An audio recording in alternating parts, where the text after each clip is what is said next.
Hola, mi nombre es Judith Trujillo y hoy día les voy a hablar sobre el BIM 5D. ¿Qué es el BIM 5D? Como sabemos, la metodología BIM cuenta con diferentes dimensiones, entre las cuales se encuentra el modelo tridimensional, que es el 3D, el 4D, que es el tiempo, el 5D, que es costos, 6D es sostenibilidad y 7D el mantenimiento. Hoy nos vamos a enfocar en lo que serían los costos, que sería la quinta dimensión. ¿Qué beneficios trae el BIM 5D? Te permite una gestión detallada de los costos del proyecto, desde la fase de diseño, en la ejecución, la construcción, la explotación y finalmente mantenimiento. Entonces, esto quiere decir que nos permite un control de las variaciones que puedan haber durante todo el proyecto, en casos de que se modifiquen los planos, hay incompatibilidades, cambios, etc. De la misma manera, nos permite cuantificar de manera más exacta los materiales que se pueden usar y te elimina gastos inesperados. Ahora voy a explicar el procedimiento integral para modelar las simulaciones de BIM 5D. La primera parte del modelo BIM 5D es la fase de proyecto básico, en la cual está principalmente hecha para realizar un presupuesto inicial aproximado, ¿no? Entonces, ¿qué cosa debe contener esto? Sería la información gráfica, la principal, que serían como las distribuciones de las plantas, superficies a utilizar, cómo se va a componer arquitectónicamente, la topografía, el entorno, entre otras cosas. Luego está la información no gráfica, que sería más que todo cómo se va a usar el espacio que vamos a emplear en ese proyecto.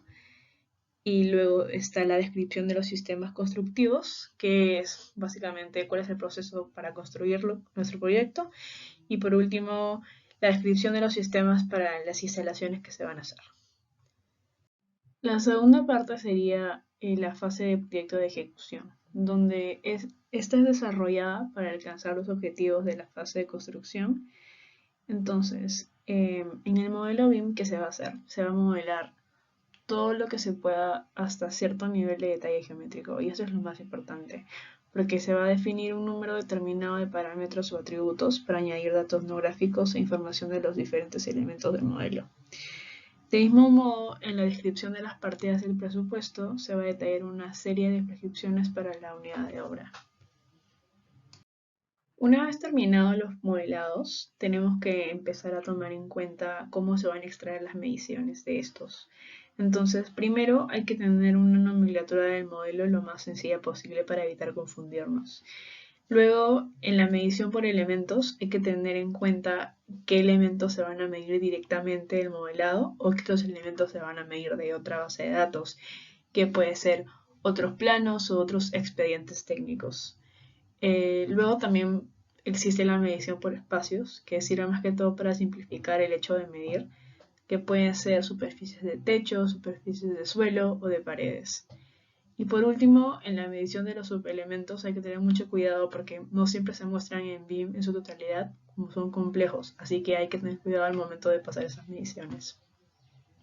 Una vez recolectadas todas las mediciones, los metrados, hay que tomar en cuenta los elementos, partidas y líneas de medición, porque los programas que vamos a usar de mediciones y presupuestos van a leer toda nuestra base de datos sobre elementos, materiales y atributos que van a influir en la medición del modelo, y de esta manera se van a asociar a las partidas de la base de precios que vamos a empezar a desglosar. Luego hay que tomar en cuenta que en el modelo no siempre van a aparecer todas las partidas de nuestros presupuestos, sino van a estar en otro tipo de fuente de base de datos, como ya lo había dicho anteriormente, como expedientes o como planos. Entonces, si nosotros vamos a cambiar algo en el modelado BIM, tal vez no se va a ver reflejado en nuestros presupuestos. Y por último, hay que tener mucho cuidado con las unidades que usemos, porque este es uno de los elementos más importantes, ya que con esto se definen los costos por unidad.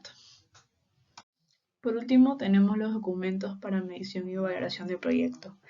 Aquí tenemos el cuadro de precios, el cual no se van a extraer automáticamente del modelo, sino también van a influir otros factores que serían, por ejemplo, los datos sobre las maquinarias a usar o la mano de obra. Así que no es exactamente lo que sale del modelo y ya tengo el presupuesto, sino hay que tener otro tipo de datos en cuenta también que no están modelados o no son visibles físicamente. Luego tenemos los precios descompuestos, eh, en lo cual es básicamente cómo vamos a asociar lo que hemos metrado a otras unidades. Hay que ver bien las unidades, si vamos a usar metros cúbicos, vamos a usar metros de frente, vamos a usar volumen en litros, entonces hay que tener bien en cuenta las unidades y de dónde vamos a sacar esos precios para nuestros presupuestos.